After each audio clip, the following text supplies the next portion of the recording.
Hey, I'm Sarah Gonzalez. Welcome to the news and why it matters. I don't think we've slept. I don't think so either, and I think we have to have this conversation that we were having just before we went on the air at some point today. Yeah. Yes, I do. All right. Yeah. Sounds like a good overtime topic. Glenn, top story. Top story today. I was going to go, obviously, with the election, but I think we've already seen no one is going to learn their lesson. And I'll start there.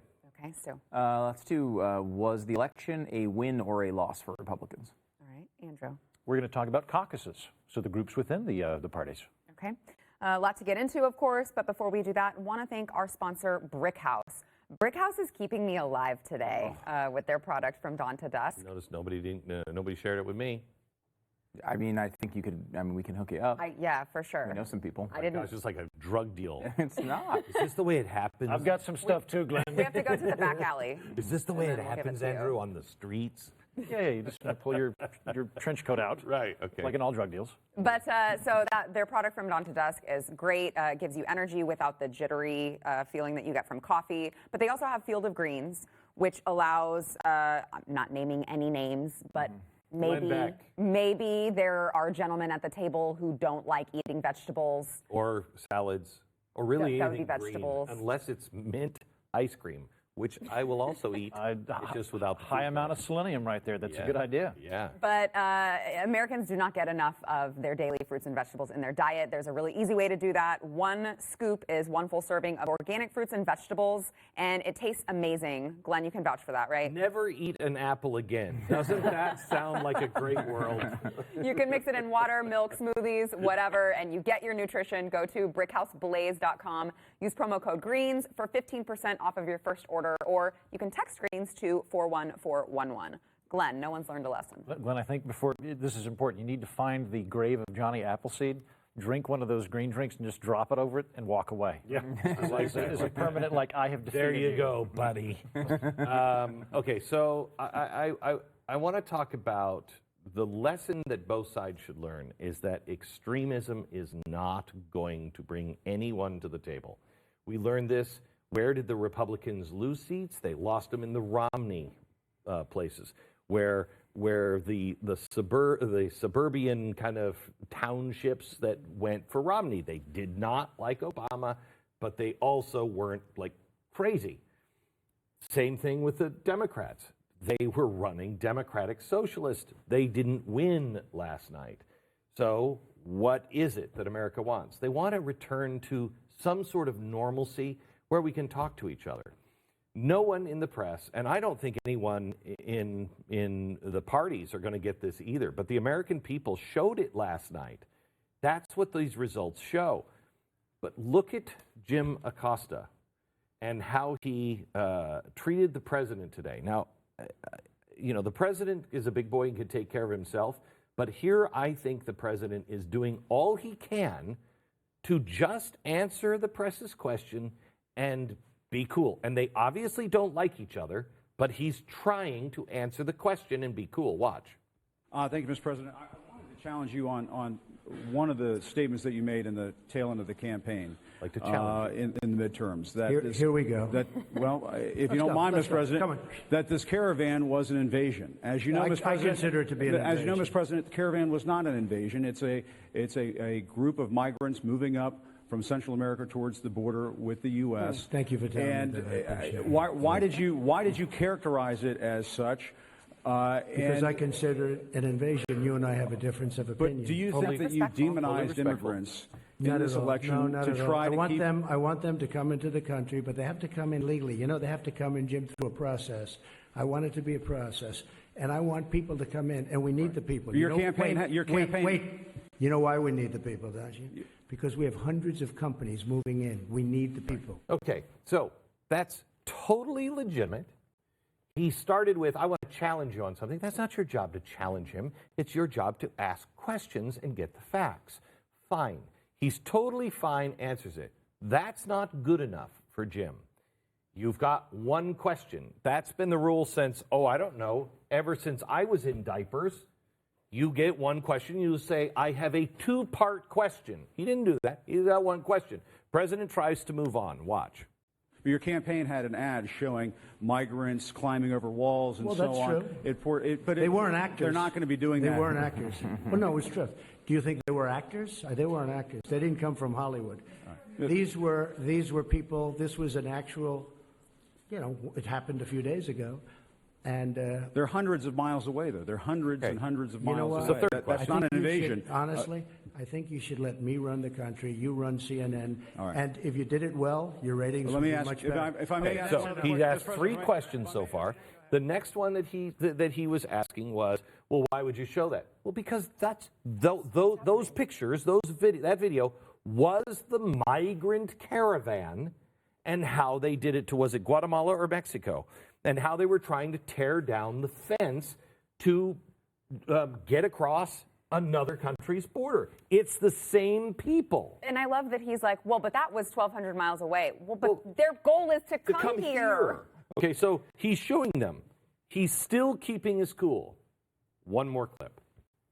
Mr. President, are you worried about indictments coming down in this investigation? Mr. President. I'll tell you what, CNN should be ashamed of itself having you working for them. You are a rude, terrible person. You shouldn't be working for CNN. Okay, stop. Go ahead. Stop.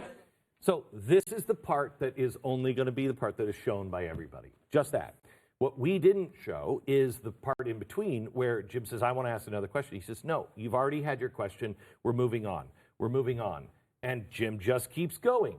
Another girl, do we have the video of the girl trying to take the mic? She's a White House aide. Her job is to to move the mic. That's enough. Mr. President, That's I was enough. going to ask one of the other folks. That's enough. Pardon me, ma'am. Mr. President, That's enough. Mr. President, I had one other Peter, question, let's if go. I may ask, on the Okay. Russia investigation. That's enough. That's enough. That's enough. My question is, what is a president supposed to do? What the president is trying to say on the border is there has to be a system. We cannot have chaos. What Jim Acosta is doing is trying to bring chaos to the process. The president is fine. He says enough, enough, enough. There's chaos because he won't play by the rule. What is a president supposed to do? He pushes him so far that then he says, you're just a terrible person. And quite honestly, after watching that live, I agree with him. I agree with him. So the press demonstrated to me they didn't even take a breath from last night. They are just going to keep going in the same direction. The president, I said last night, and everybody said he wouldn't do it. I said the president, the best thing he could do is just be gracious. Here's the president with his number one press foe trying to be gracious, and it gets him nowhere. And he even gave sort of an out for Acosta, which was to say, we just have a difference of opinion. Yes. I see it as an invasion. You don't. That's a very legitimate, respectful thing to say. We just have a difference of opinion. Apparently, that wasn't good enough. And then I'd like to add into the conversation, Stu, NBC News tweeted out the video of all of this, and their headline was, White House staffer tries to physically, take the microphone away from Jim Acosta. Really? The weak, pathetic, has no power, always preyed upon woman? Yes. She was a tiny woman, by the way, right? And he shoves her. Yes. Or at least he at least takes, He blocks her. He blocks takes his her. arm and boxes her out. Right. I'm not sure that I would call that I wouldn't assault, call it but- assault, no. Yeah, but he No, it's not definitely assault. Yeah, But we're they watching would that. call He it definitely- assault. Yes, If to the roles the were left reversed, standards. yes. Yes. I don't know if I missed it. I just watched that again. I don't really see much of a. He kind of uses his body and moves hand. his He just arm kinda to moves. get in the way of her. like And it's not assault, but it definitely is. I mean, he's physically preventing her from taking the microphone for sure. I would like to add one thing in here. We didn't mention that again in this exchange, Trump did refer to, I think he did CNN specifically as the enemy of the people, which is worth bringing up. I mean, this is not an exchange that's happening in a vacuum where, this is just brand new interaction between Acosta and Trump. Hate each other. Right, they hate each other. And I understand that. But the president, at what point, who's going to be the bigger person? You're expecting Donald Trump to be the bigger person? Okay? In this case, he was. He was the bigger person. He called on him.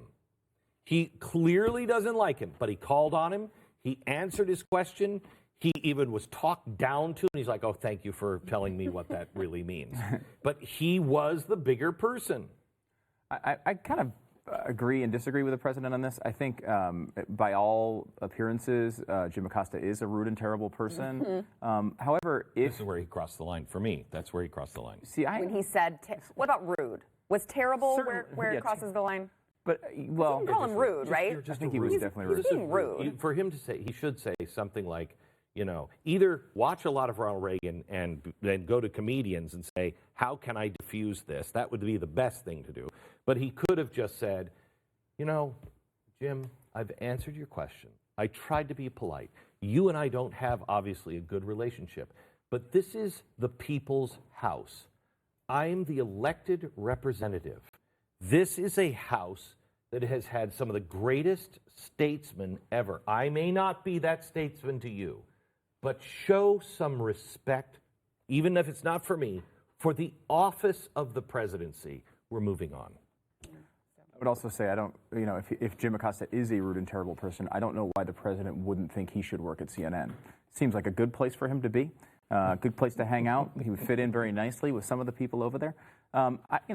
This is what Trump does. He likes it. And you know who else loves it? Freaking Jim Acosta. Acosta. There's no one in America who loves Jim Acosta more than Jim Acosta. He was signing autographs. Of course, he's all in it for him. They're both in it to make themselves feel more important. Both of that entire transaction there was a transaction designed to inflate both of their egos, and it works because everyone talks about it. I mean, Acosta is.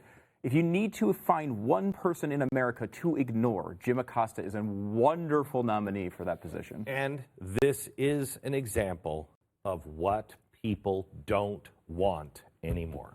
Is it troubling at all to you, Andrew, that there were a very large amount of reporters who were sending their support to Jim Acosta for that exchange? No, I got to say the president of the United States is calling the media the enemy of the people. I mean, I've become Burkean as the result of Trump coming in. And Burke, for anybody that's not familiar with him, is kind of the godfather of conservatism. Right before the revolution, this idea that we have these very important institutions that are underpinning American civil discourse, and he's kicking one of those legs very hard. So when I'm a reporter, I can understand having that reflexive defense of other reporters in there. Hang on just a second, because I am. I mean, I've been taken on by two presidents now. I have been in those rooms. I have been at CNN and I've been at Fox. So I consider myself a member of the press.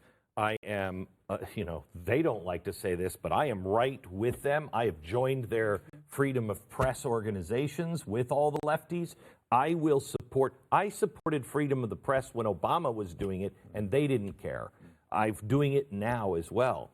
But the president does not have a right to shut anyone down. He does not have a right to silence anyone. However, you can't tell me that I don't have a right to respond to things that I think, they're not fair to him. And I'm not. Let's not play whataboutism. Sure. Okay. Because we can spend an hour doing him. And I'll concede too that if someone's just refusing to relinquish the microphone, that's a situation. And doesn't it make you kind of understand where Trump is coming from when he says that? When you see how Jim Acosta behaves towards him, I mean, it's not to excuse it. It is. It's not. There's no win here. But can I break it down to this and ask this? I do not like, nor do I agree with enemy of the people. I don't like it when he says that. I and really we've said that repeatedly on this show. However, take yourself as that alien ship that just was going around the sun, okay? You're an alien and you're watching. It's kind of like an invading force. I don't like that term, and it's not quite right, but it is kind of, they're saying, I'm going to cross your border and you're going to try to stop me, and I don't care. And so it is kind of an invasion. I mean, a home invasion is a robbery, okay? So it's not quite right, and I don't like it. Same thing with enemy of the people. They're not the enemy of people, but they act at times as an enemy of truth. Now, Donald Trump does too, but sometimes they knowingly move in directions that are absolutely unfair and untrue. if you are one of the legs of the table, which you are, and an important one, you do have a responsibility to say, wait a minute, guys, wait a minute. We got to be fair and not have an agenda other than the truth. I would agree with that? That's true, yeah, absolutely. I would agree, and I would just to add on to your point about it not happening in a vacuum. I think you're totally right on that. I mean, like there is a reason for reporters at times to be angry at Trump. However, most of them are able to handle it and still be respectful. You know, and I think like with Acosta, this happening in a vacuum goes both ways with this. Acosta is there's oceans and oceans between Jim Acosta and Jake Tapper and Anderson Cooper and Wolf Blitzer, and there's a ton of people at CNN that are really good, and Jim Acosta is a known grandstander. He's out there all the time trying to make himself into a big deal. He posts pictures of himself in a mirror. He's constantly filming himself yelling questions at people as they walk away. I can understand. Again, I don't know that the president should be the one who rises above that, but that's not the era we're in. I mean, that ship for me has sailed a million years ago. I don't expect anything out of either of these guys when it comes to these interactions, and I'm not surprised at this one at all. At one point, we had five people connected to the White House boycotting and pulling the levers of giant financed organizations to try to silence my voice on Fox. I've had the President of the United States breathing down my neck every single day for 2 years, okay? Even at that time, I would say things, but when I addressed the President on television, when I would address him on radio, I always said, Mr. President, please, this is what people are. There was a difference between doing a show and saying, hey, this is what's going on, and Obama's doing this and Obama's doing that, and a time when you look at the president and you say, Mr. President, please, you must always have respect for the position, no matter who is sitting in it. Otherwise, the whole thing breaks down. Yeah. All right, we have more to come. Stay with us. I like calling them Barry and Don. Barry and Don. What about Donnie? Donnie, I like that.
We were just having this conversation off air. Yeah, so I think that what we saw last night is explained in this exchange between the two. Both sides are tired of the extremist. And you can play whataboutism all day long. You can look, if you're on the left, you can say, Donald Trump, he had every right to punch Jim Acosta, and not literally punch him, but verbally say, enough. And, you're a bad person. Okay, he had every right because of the way Jim was acting. And you can say Jim is a poser and everything else. However, if you're on the left, you can say that about Donald Trump.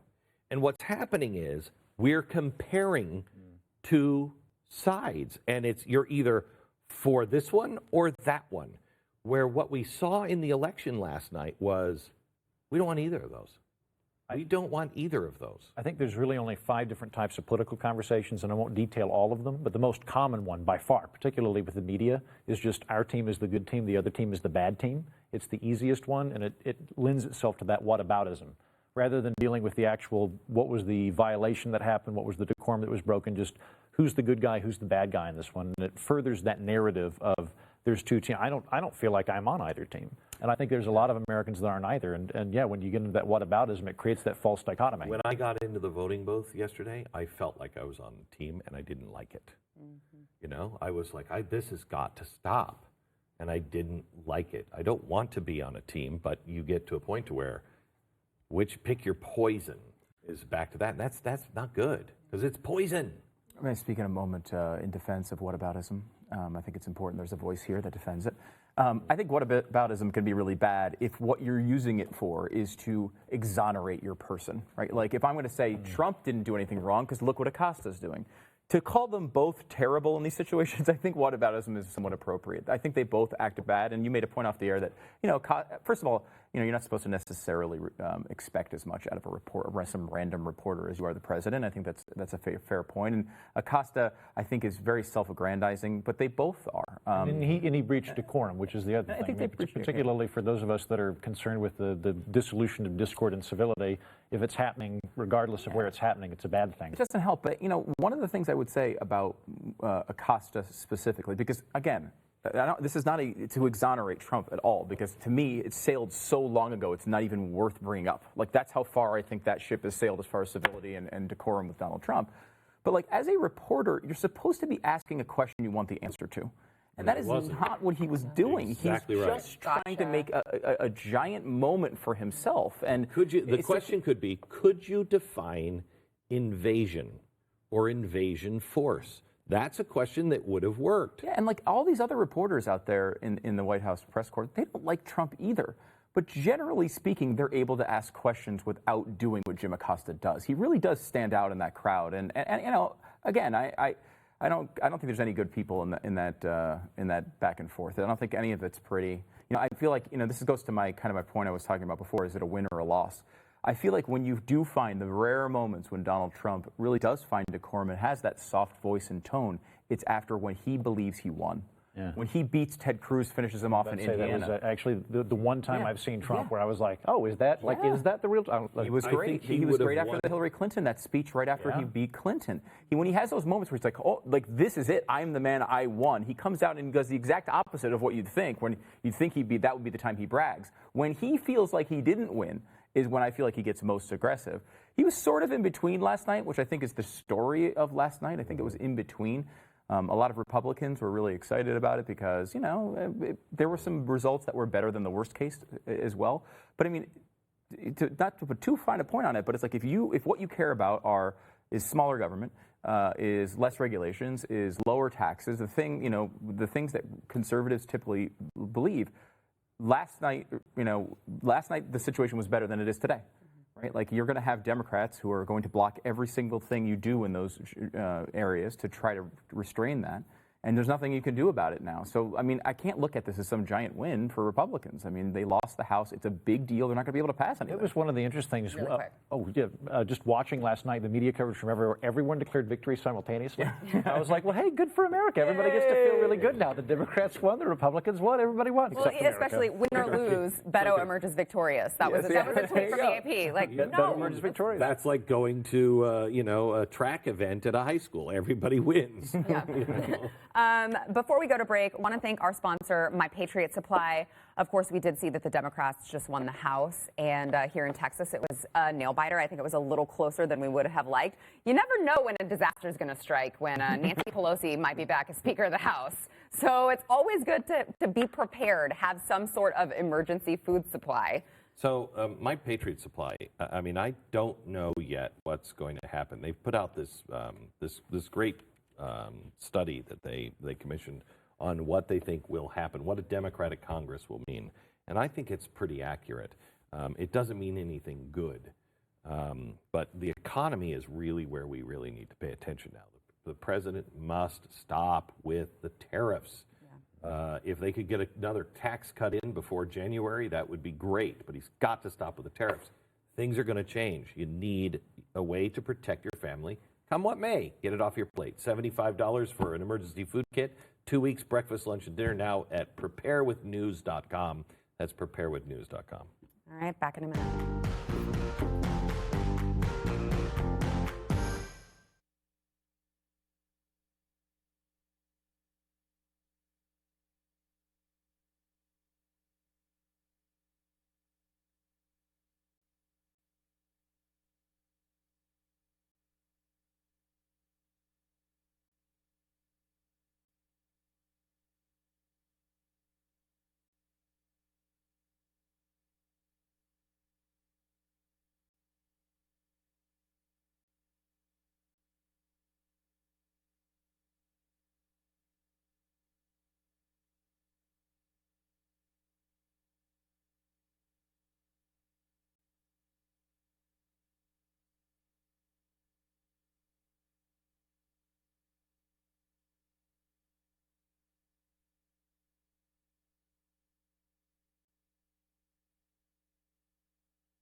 We got about a minute. Stu, what happened with the ballot measures? One crazy thing about this election was, number one, the number one issue for voters was health care, and particularly Democratic voters, which is fascinating because the health care system we currently have is called Obamacare. It's the thing they said would save health care.